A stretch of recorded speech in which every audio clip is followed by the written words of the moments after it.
brave English captain was ranting that day, saying, "Give me 1 hour and I'll blow you away."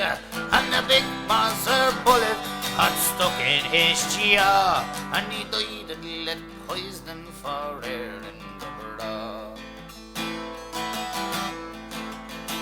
Now Campton, his comrades like lions at bay, from the south Dublin Union poured death and dismay. And what was their horror when the Englishmen saw all the dead khaki soldiers for air in the bra. Well, here's to old Dublin, and here's her renown. For the long generation her fame will go down, and the children will tell how their forefathers saw all the red blaze of freedom for air in the bra. And our children will tell how their forefathers saw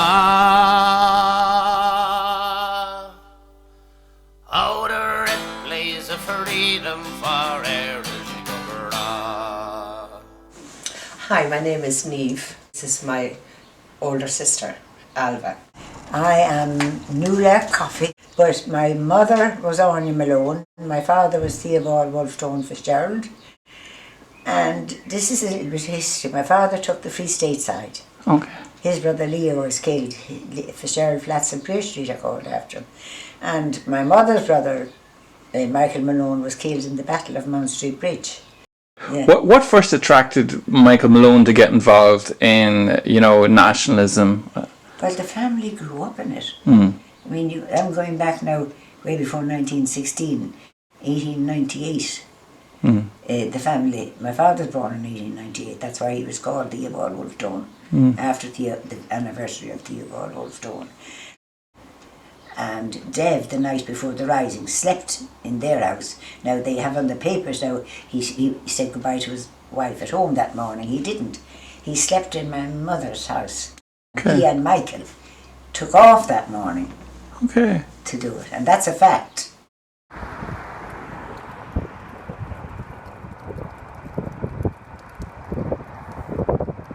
An absolute fact, because I said, listening to the truth coming out of my mother and Auntie Ree and Uncle Da, it came out of them all. So it was in Larkfield that they all trained. Mm. Did he get on with De Valera? Was he good friends? He did. He got on with De Valera then, even though my father was Free State and we used to call it the Devil era. And it was he gave Uncle Michael the German Mauser. Ah, I see. Pretty small gun about that size. Okay. And it actually came back from, was it Australia? It's in the museum in Dublin, Collins Barracks. So you'd love to know, how did it manage to get to Australia? There's a lot of things that nobody seems to have answers for, but that you'd love to get the answers for. Yeah. How did it? What was going through his head when he saw them all coming up, and knowing that there was only the two of them? Absolutely. He was after sending the other two, I think. Well, he knew he was going to die. That's right. They sent the younger men away. Yeah. That's right.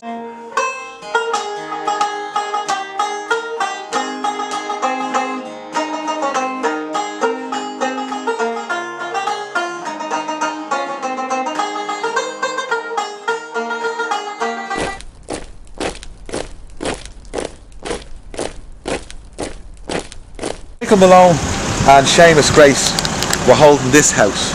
Okay. Grace was manning the front windows, Malone was around the side.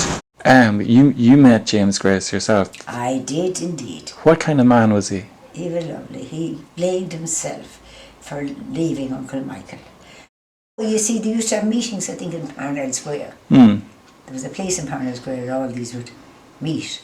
And Mammy told him that he was your senior officer. He ordered you out. But he always had this conscience, God love him. Yeah. Really? Yeah, that he left. You see, it's upstairs where Uncle Michael was shot, and downstairs was I suppose they say it was quarters or something. And he came out that way, and he'd behind a gas cylinder, would be a good thing those days, not a cylinder, and got away.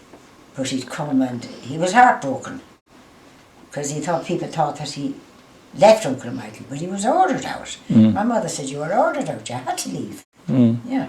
The British were taking that building anyway, They had to. Yes, and he would have been shot if he didn't escape. Yeah.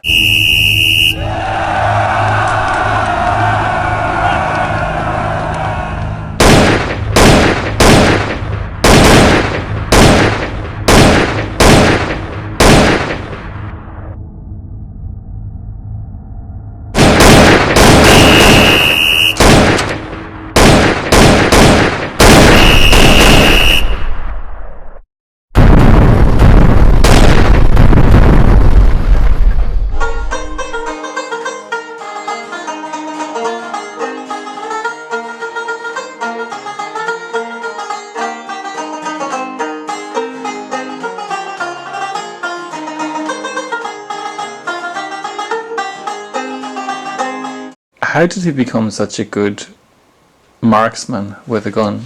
Uncle Michael. Yeah, It was a German Mauser. sure. You can go into the museum and see it anytime. Yeah, And they used to practice in Lockfield. sure. As far as I know, Lockfield was a place there. Okay. For fair. But he was particularly good, though. He was an expert marksman. An expert marksman. Okay. But then you see, he did his draftsmanship, and then he was in Maguire and Gatchels in Dawson Street. So he was a qualified draftsman. Okay. So I mean that would have helped him. Yeah, yeah. The lines and everything. William followed John Redmond for the freedom of small nations, and he was killed in Mousetrap Farm in France. He was married now. Sergeant William Malone of the Royal Dublin Fusiliers was killed at Mousetrap Farm. This was one of the worst days for Irish regiments in the First World War. It was the second Battle of Ypres. Germans deployed artillery shells filled with chlorine gas on the British troops. What are your thoughts about De Valera's actions at Boland's Mill? Could he not have sent reinforcements to Of course help? he should have. 100%, of course he should have. Absolutely, it was a dreadful mistake on his part.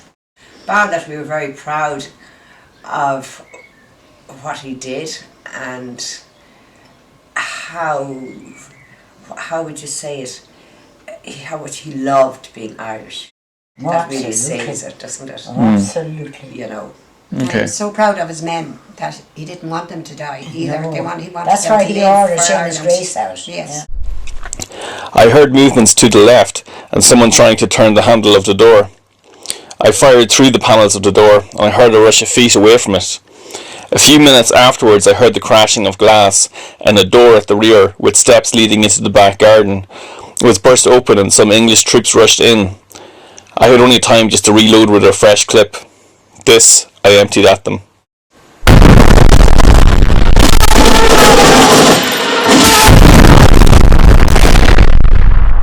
There was a third rush of enemy troops, and as they appeared at the head of the kitchen stairs, I knelt in the doorway and opened fire.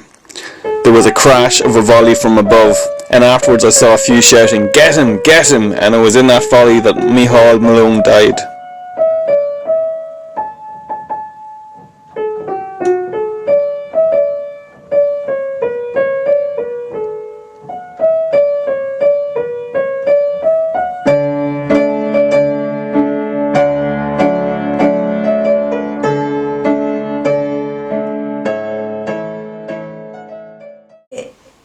He couldn't believe there was only the one man in the house, and he had his soldiers bury him in the back garden.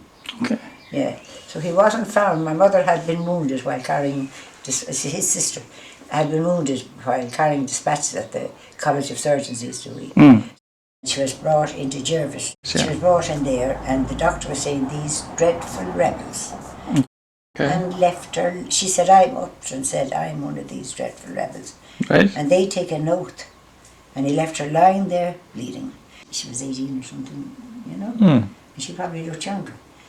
And he was a Capuchin or a Franciscan. I know, I have a picture of him somewhere, but he was in the brown habit. And he came in and he said, "What's this child doing here?"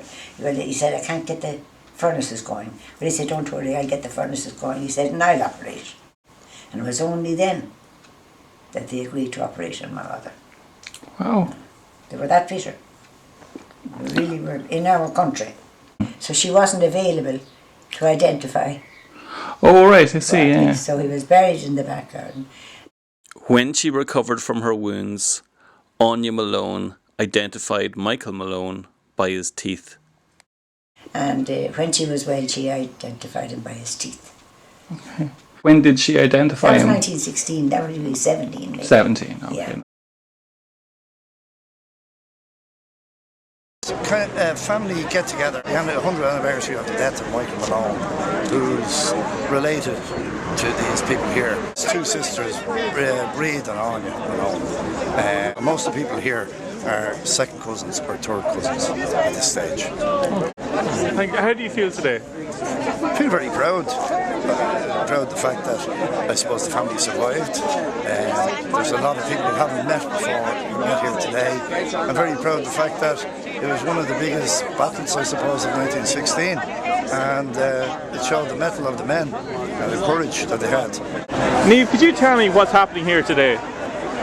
It's just 100 years on, 1916. It's exciting, it's and chilling as well. Chilling. It's they were men that will never. They were real Irish men, and we should all learn to respect that and to pass it on to our children and learn so much from it. It's 100 years ago today that Michael Malone and every relation are gathered here today in remembrance of Malone, who died. And how do you feel about that? Or? I feel sad and honoured at the same time. He was an absolute gentleman. Everybody said it. Everybody loved him. How would you like him to be remembered? As a very brave and honourable man. I mean, considering General Maxwell had the soldiers bury him in the back garden, saying if we'd many like him, the British Army would win any war.